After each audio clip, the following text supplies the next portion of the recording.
Today's story was written by Reddit user Nevermind1123.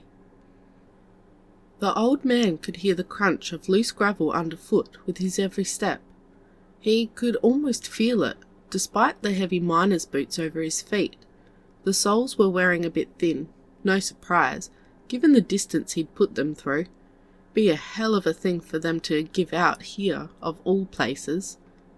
He lifted his eyes a bit, peering forward into the eerie desert twilight. Night was falling, and it wasn't entirely unwelcome. It had been a long day under the unpleasantly hot sun. Now, though, as the shadows fell, he started wondering about where he might need to make camp. That is, if he bothered to do anything apart from laying down beside the path and just hoping for a quiet night. Still, as the minutes turned to hours, he found he didn't feel much like stopping just yet. Worrisome noises drifted in from the surrounding hilltops, and a few more troubling sounds rustled among the sparse vegetation.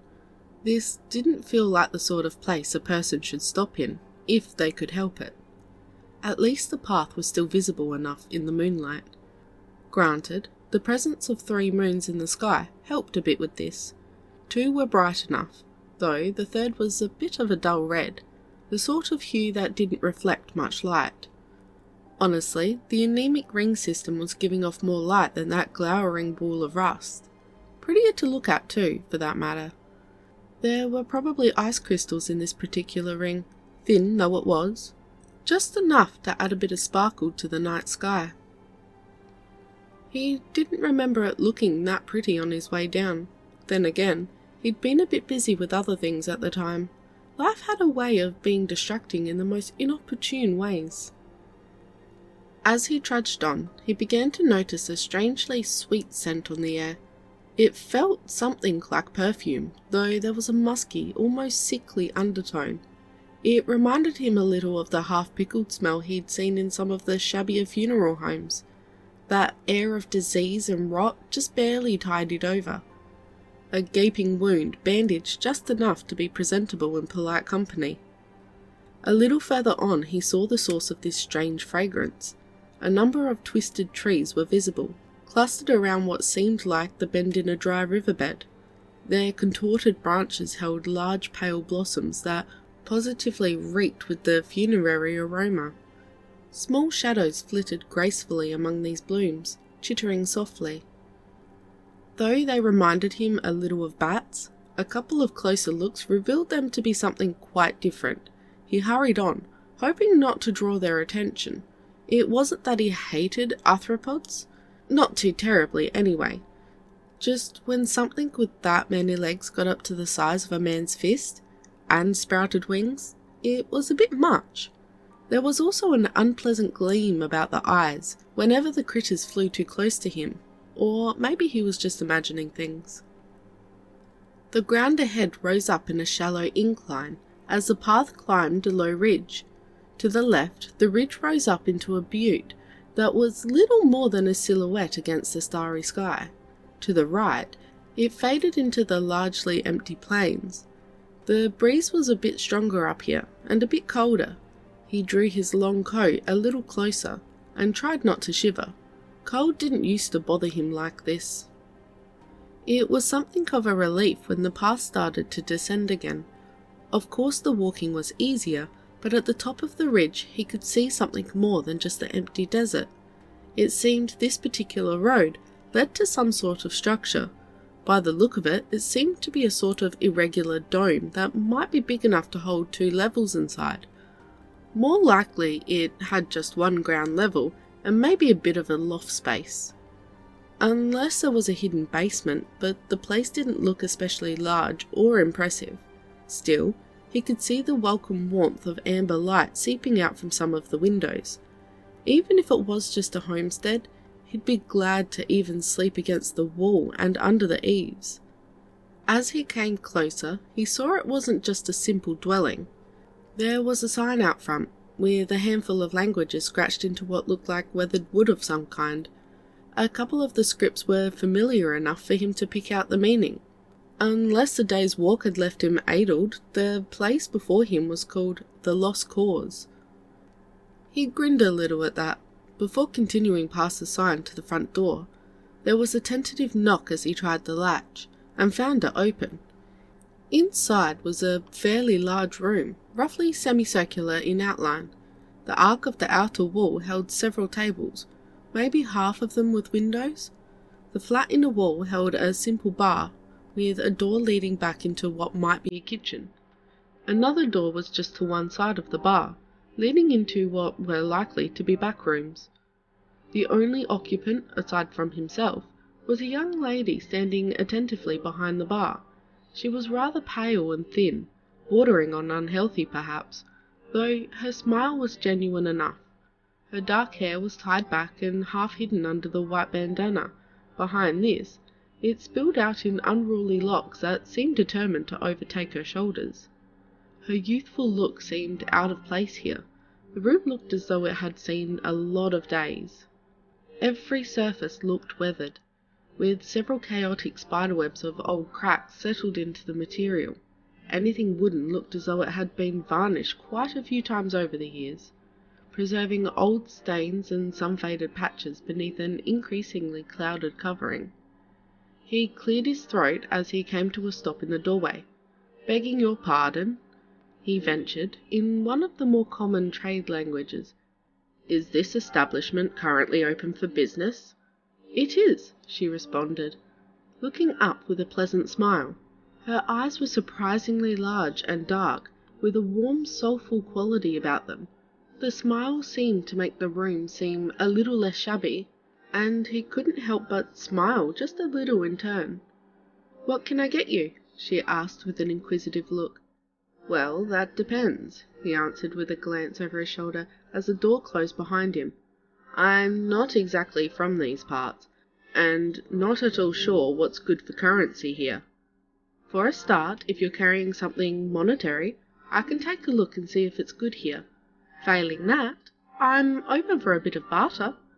If you don't have anything worth sharing, maybe I could get a hand with the cleaning or the dishes or something of that sort." "Too kind," he sighed, shuffling up to the bar and carefully perching on one of the seats. "Let's start with this then."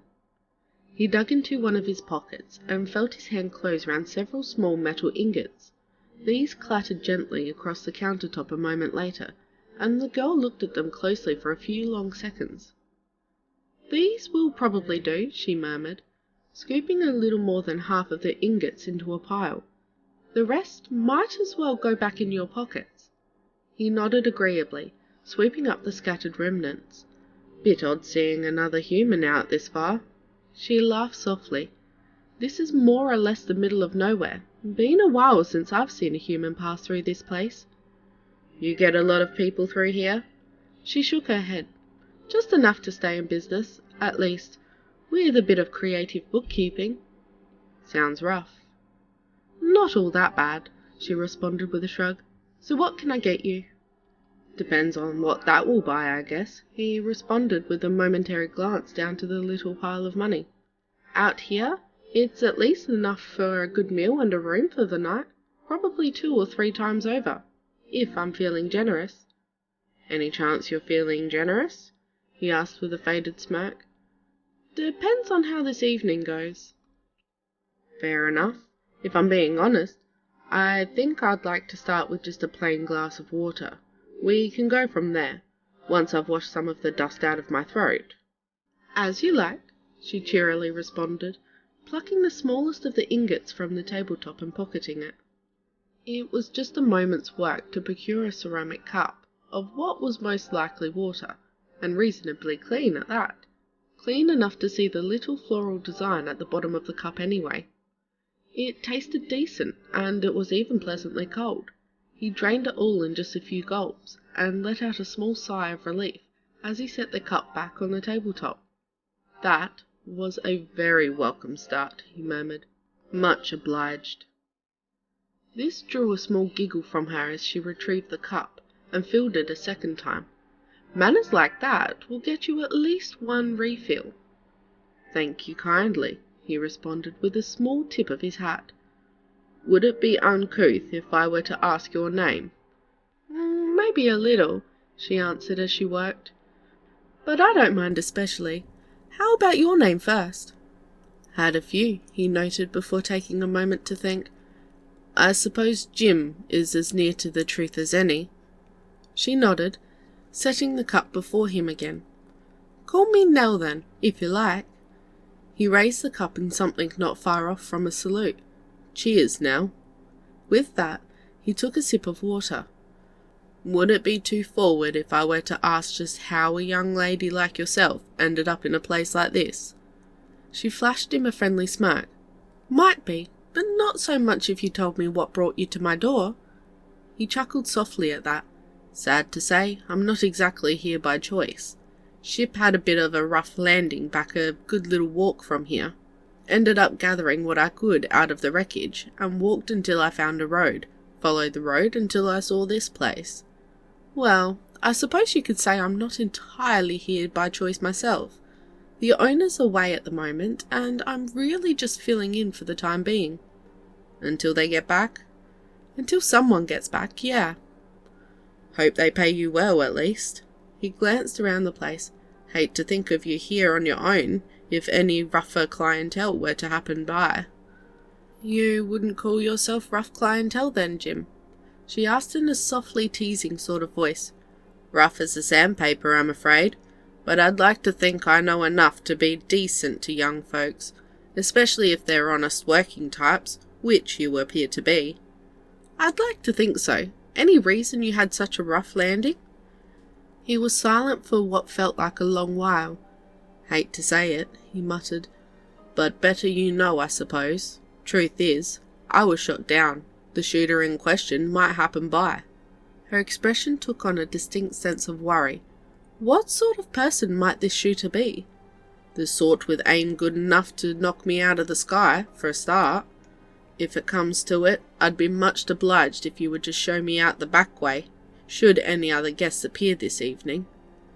I suppose we'll deal with it as it comes. For now, probably a good idea to get a bit more than just water into your stomach. Indeed, I'm not a picky eater, or a picky drinker for that matter. Long as it goes down smooth and doesn't try to bite me, I'm good with most anything. Typically human, she answered with a bemused little laugh. He laughed with her for a moment. True enough. We're really just a bunch of dirty, opportunistic scavengers, when you get down to it. Bit harsh, wouldn't you say? She asked, turning her back as she fired up a small cooking surface against the wall. Life's harsh, kid. Truth doubly so. Think about it, though. I mean, what sort of drinks do you serve here that are rated for humans? Just a few on the menu. Mostly end up being downed by idiots trying to show off to other idiots, though. No shortage of those spattered over the worlds. Point is, those drinks are tests of strength to most species, or just outright shunned by the more sensible ones. For humans, though, delicacies. But what are they? You take perfectly good grains or fruits or vegetables, and let 'em rot just right for a few years, rotten enough they're half poison at best. Then, if you're really feeling creative, you distill the poison off and concentrate it. Then try to pretend it doesn't burn on the way down as you comment on the flavour. When you put it like that, she mused, her back still turned. Still, other species have their weird quirks, don't they? I seem to remember hearing about one sort of reptilian sapient that has a fondness for the hallucinogenic pollen of a type of orchid. Use it in all sorts of sacred rituals, if rumours are to be believed. Think I might have seen that once or twice, he replied thoughtfully. Still, it's more than our taste in drinks. Just the fact two humans can bump into each other this far out, we're adaptable bastards, all told. Do seem to get everywhere, she replied with another amused little laugh. But is adaptability really a sign of being a, how did you put it, dirty, opportunistic scavenger? Now, there's only a few types of things I've seen that spread as quick and as far as humans. Mostly it's rats, cockroaches, and crabgrass. Maybe not the most illustrious company. Can't help but respect the tenacity just a bit, though. He looked down into his cup before taking another sip of water. After all, he sighed, as he set the cup down again. "Tenacity's carried me quite a few ways now." "Guess it would have to for you to find yourself out here of all places." "Might be the same for you, just a little." "Maybe," she answered, nodding her head just slightly. "Well, if you don't mind a bit of advice from a tired old idiot, move out of the fringes soon as you can." She glanced over her shoulder and smiled. "What if I like it here?" "All well and good, but that's not reason enough by itself, I'd say. There's plenty of worlds a bit further towards the core where you could get respectable work and not have to worry about some stranger shanking you over the prospect of a free drink." "Your concern is touching, truly, but I wouldn't worry too much about that. This place has its share of security at the moment." "A few hidden systems, I suppose?" "For a start, yes." "Good," he muttered before taking another drink. "Why are you so concerned for me all of a sudden?" "You seem like a nice girl now. I don't like the idea of nice people getting hurt, especially if they're as young as you look to be." She smiled faintly, thoughtful. She sighed before returning her attention to the cooking. "I'd guess you might go pretty far to stop folks from getting hurt." "Possibly," he answered with a slight shrug. "If nothing else, I'd hope to at least not add to it. Plenty of pain to go around in this twisted little universe." "Can't argue with you there," she responded a bit glumly. The two of them fell silent a while, and Jim let his thoughts drift. He didn't feel quite so tired now that he was sitting down, but his limbs still ached. There were bruises under his overcoat, despite the hidden patches of armour. The ache felt deeper than that, though. Maybe he was just getting too old for all of this. Dinner was served after a short time. A few slabs of mystery meat and something that approximated a waffle made of sawdust. Still, hungry as he was, it was all welcome fare.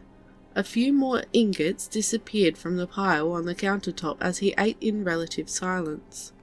When he was finished, he pushed the plate gently away with an appreciative nod. "Seemed to be to your liking?" "I was hungry enough.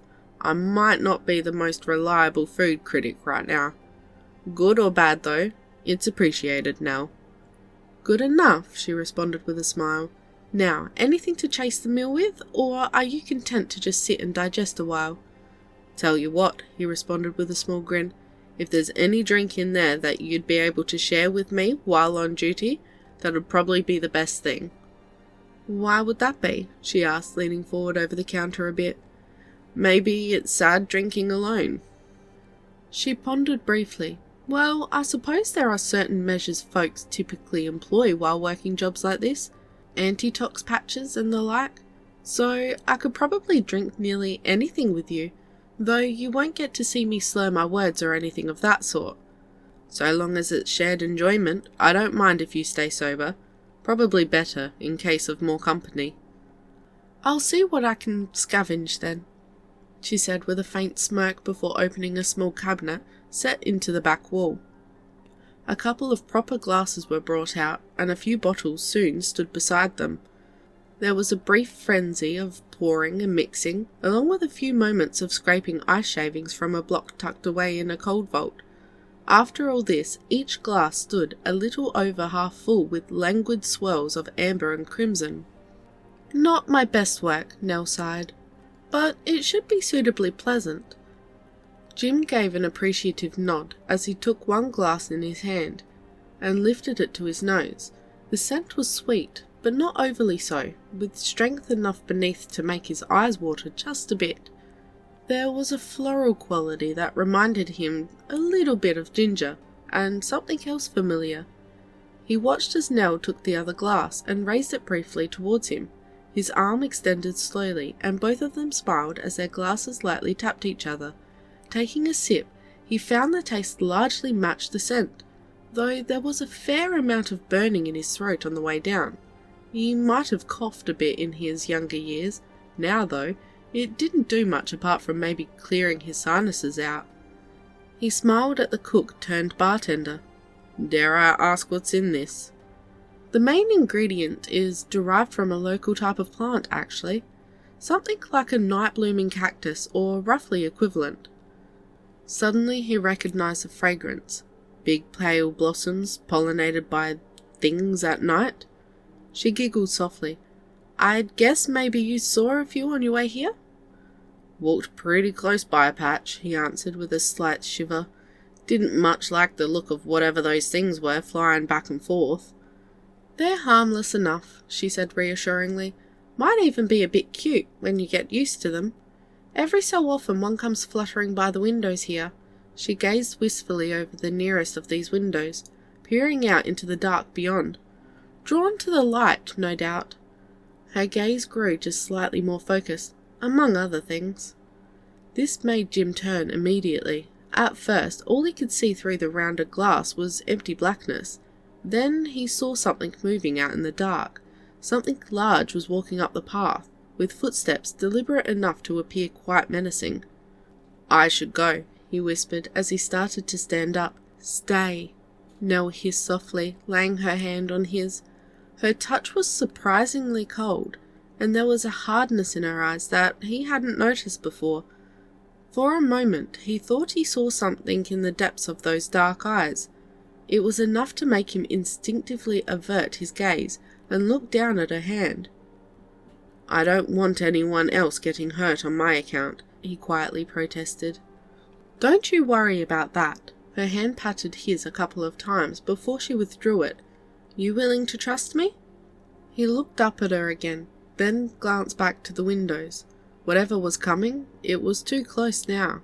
Even if he managed to sneak out the back, he'd almost certainly been seen already. The condition he was in, he wouldn't get far in any case. I don't know about trust, he answered, still looking out into the night. Don't think it matters all that much which way I go now. It always matters, she whispered in a voice almost too quiet to hear. A moment later the door was opened rather forcefully.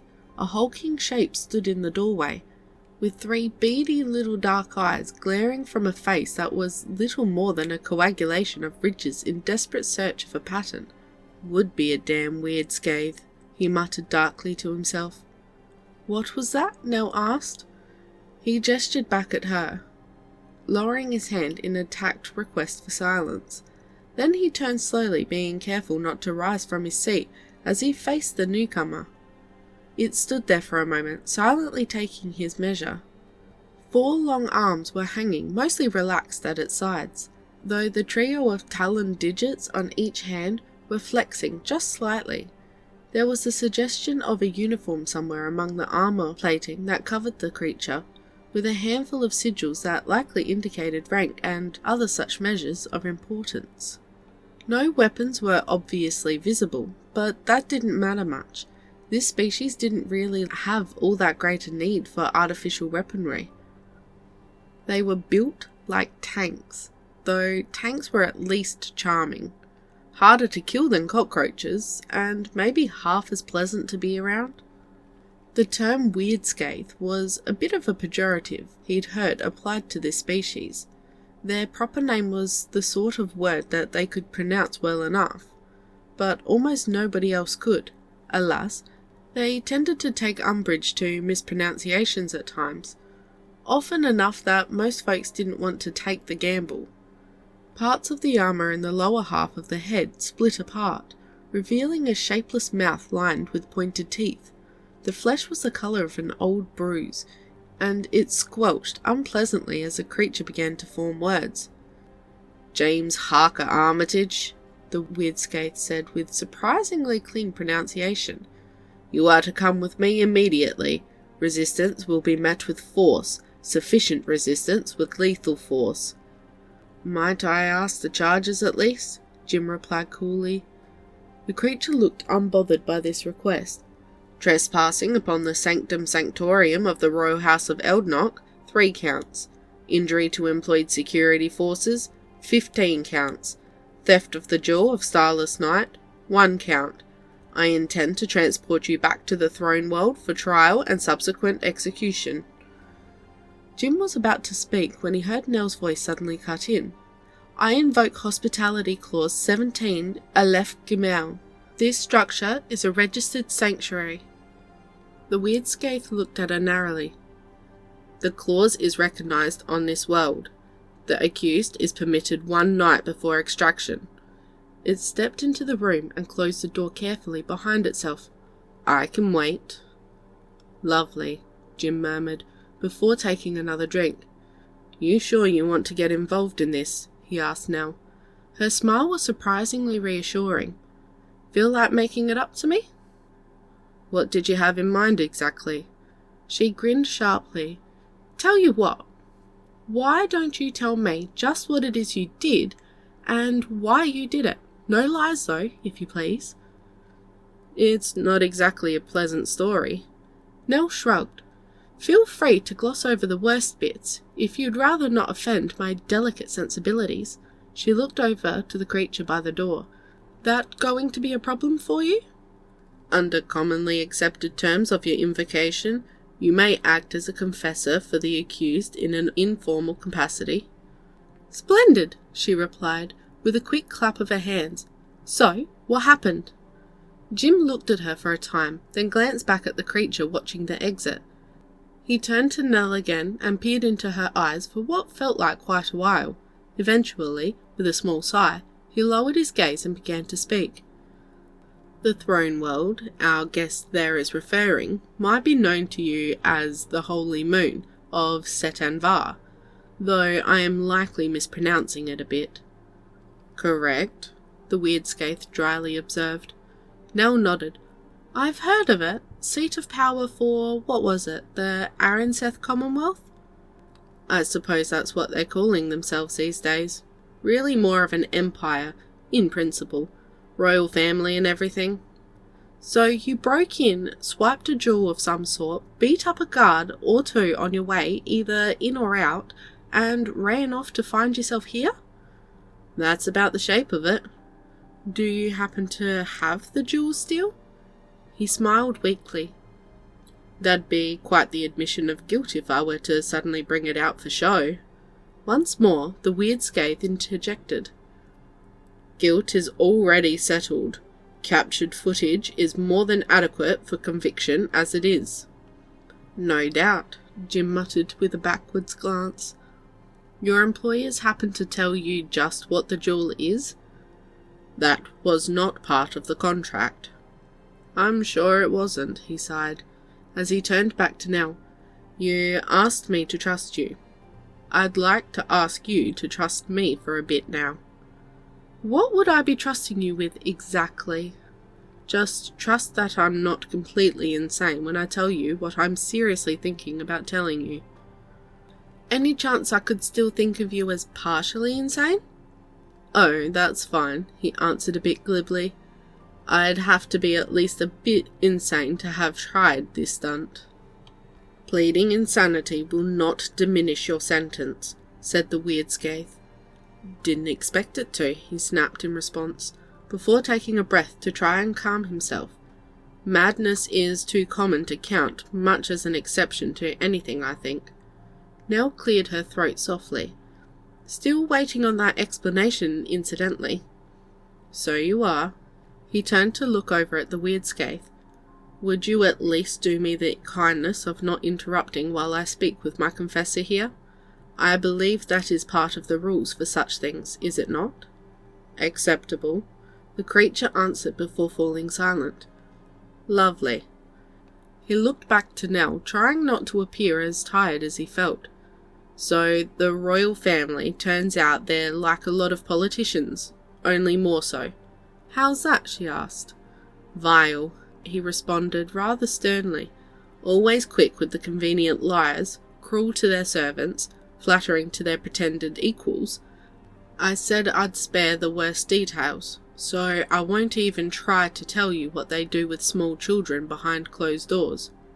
Thank you for sparing me that much, but what does this have to do with stealing a jewel?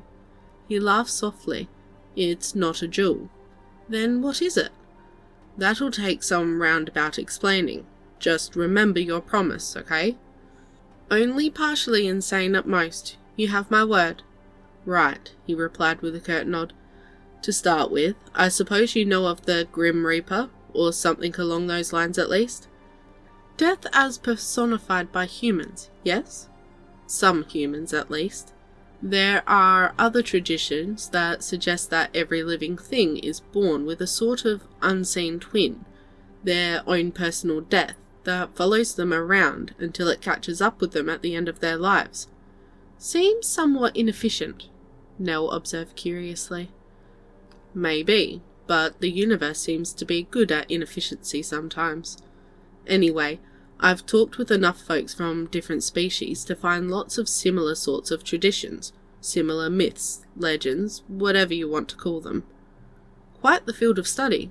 He nodded, pausing for a few long moments. I served on the front lines in the Fomalhaut insurgents. Terrible days, those.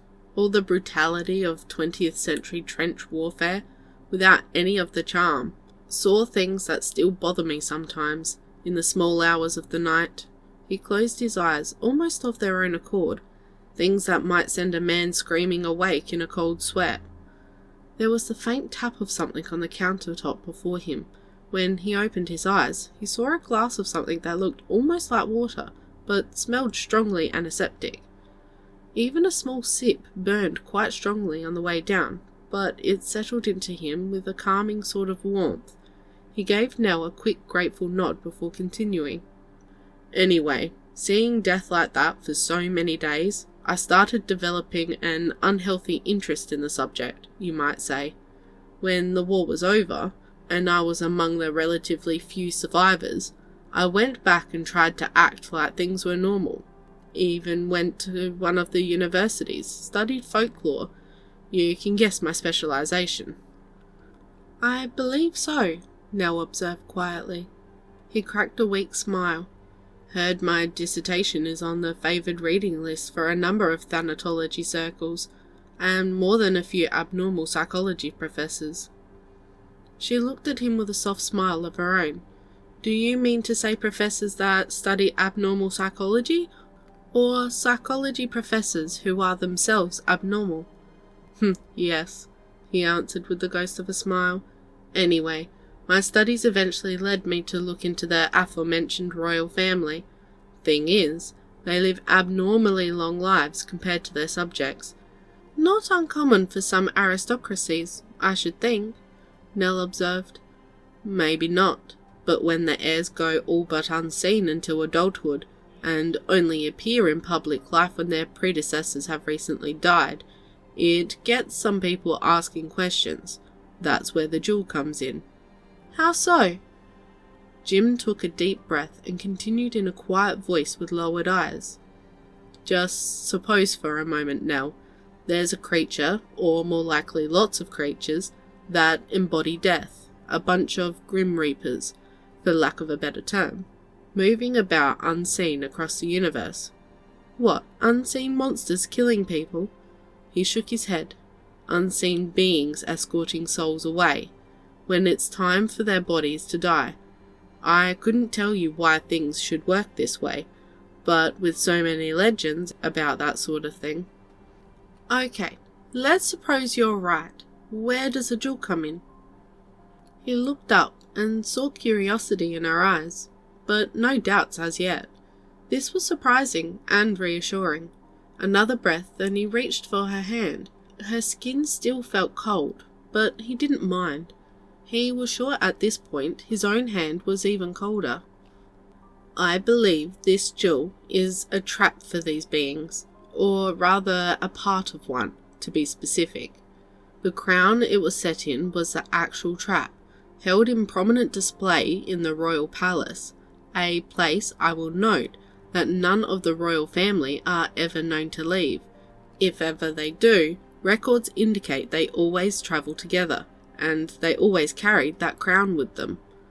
Then this royal family, a small clan of immortal monsters, for all intents and purposes, free to commit countless atrocities across generations, possibly tens of thousands of years now, if not longer. He smiled a little as he reached into the deepest pocket in his overcoat. When he pulled his hand out, it was closed around something almost too large for just one hand to hold. A flattened crystalline object, glossy black with a fiery hint of indigo withering in its heart. He heard the weirdscape step closer, felt its breath on the back of his neck as it peered over his shoulder to look at the jewel. True to its agreement, it said nothing. However, he didn't need to look back to know it was gazing quite intently at this dark object. Nell seemed entranced as well, unable to take her eyes off of it. "Beautiful," she whispered, "and terrible, if what you say is true." "It is," Jim replied softly. "I can almost hear them screaming when I look too long in its depths. I've had the strangest nightmares since I stole the jewel anyway." He forced himself to look anywhere else as he continued. "Without the crown, I think it's no longer a trap, just a sort of holding tank. I was hoping I'd figure out how to open it before the bounty hunters caught up with me." "You would release death itself?" she asked in quiet disbelief. "I would release the deaths, long overdue to a family of tyrants. I'd like to think my pursuer here would as well, in my place. If I remember correctly, that particular species has a number of codes of honor derived from legends of death." Nell looked up over his shoulder and nodded slightly. "I don't think it counts as interrupting if he's speaking directly about you." "It is true," the creature answered. "All who would call themselves professionals among us seek to be as impartial and implacable as death itself." "Comforting," Jim muttered. "Anyway, that's all I've got to say on the matter. So what do we do now?" "May I?" Nell asked, gesturing down to the jewel. "If you really want to," he responded. "Just don't hold it too long. It feels weird to even touch." "No doubt it would," she answered, carefully lowering her hands and wrapping them around either side of the eldritch object. She lifted it slowly, and the room seemed to grow darker and colder. Her eyes gazed into the rolling depths of the benighted crystal, and he saw something reflected in those eyes. For the briefest of moments, he thought he could see the light of decaying galaxies and hollowed realms beyond time and space. There was a sound at once quiet and deafening, a keening that rose up from everywhere and nowhere, threatening to swallow his mind. Nell's hand tensed, and the crystal shattered in her grip. The room immediately went dark, plunged into the abyss. Jim was aware of distant howls of unspeakable things, scratching angrily at the thin fabric of existence. Before him stood a creature that might have seemed somewhat human, but for the dark cloak that obscured its features. It looked up at him, and where a face should have been, there was only the void. No, there was something in the void, that same eldritch light. Rotting stars whirled through the desolate emptiness, dragging shattered worlds in their wake. The cosmos itself seemed to be dissolving away as he watched, continually falling into nothingness, and something deeper still beneath. He was suddenly aware of other beings, other creatures in dark cloaks. No, they weren't wearing the cloaks. In a way, they were the cloaks themselves. A living fabric of shadows, wrapped around entropic oblivion. They turned to look at him, and he felt as though he might be crushed beneath the weight of their eyeless gazes. Then, quite abruptly, he was back in the main room of the Lost Cause, sitting comfortably at the bar. Nell was smiling fondly at him. On the countertop between them, a few stray shards of glittering black sand were visible. He turned and saw no sign of the weirdscape. When he looked back at Nell, she was still smiling. It would seem when confronted with new evidence, our guest decided to discontinue this particular bounty. Did he indeed? Actually, it wouldn't be a he.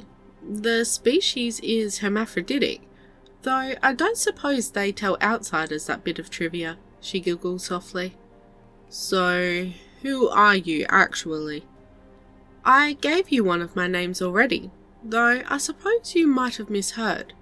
The K is silent, and most humans aren't too good at picking up on that in the spoken word. Nell? He asked, smiling just a little. Good a name as any, all things considered. He leaned back a little. So, how accurate was this little theory I shared with you? I'd say maybe 3/4 of the way there. Much closer to the truth, and it would probably start damaging mortal minds to think about. So, mind if I ask, just why all of this? All of this? She echoed innocently. A home-cooked meal, a couple of fancy drinks, a bit of kind company in the middle of nowhere. Do you lot do this sort of thing for everybody, or just show up and collect? Usually the latter. Ah, I see. You're wondering why you got this extra bit of service. Wouldn't you?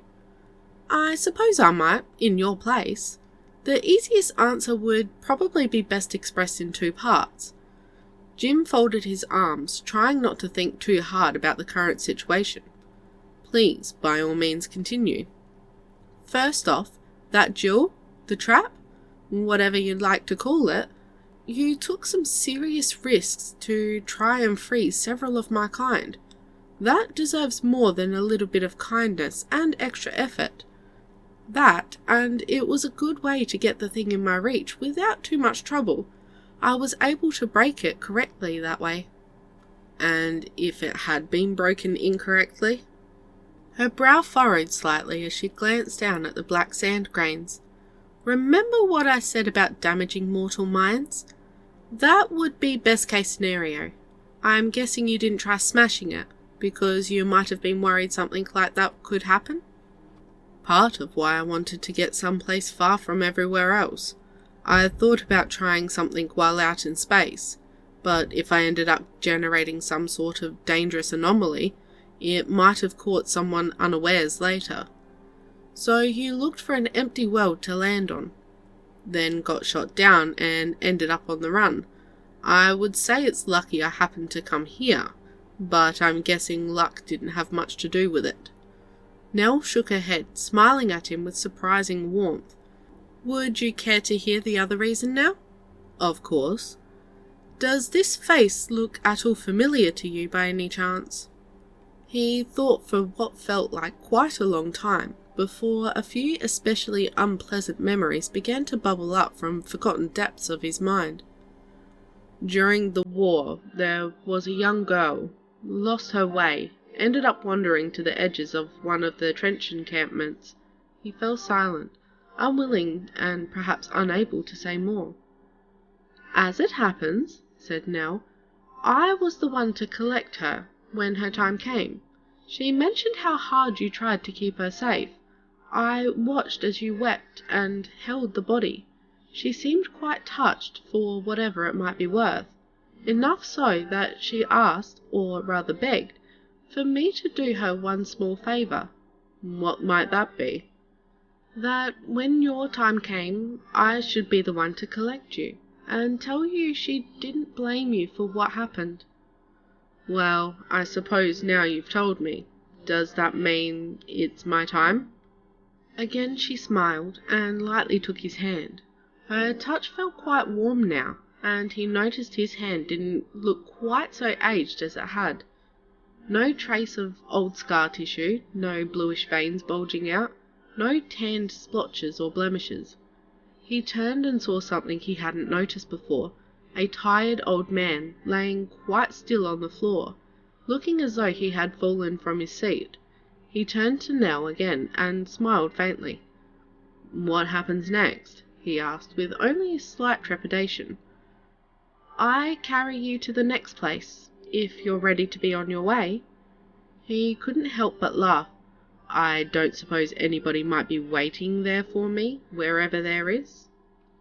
More people than you might expect, she answered with a bright laugh of her own. Suddenly there was no bar, no decrepit surroundings, no desert night outside. Instead, there was something else altogether that he couldn't quite find the words for. Nell looked almost radiant in this place, as she led him gently onward. One minor issue, he noted a bit dryly. What might that be? Honestly, what took you so long? Apologies, she gently teased. I shall try to be more punctual in the future.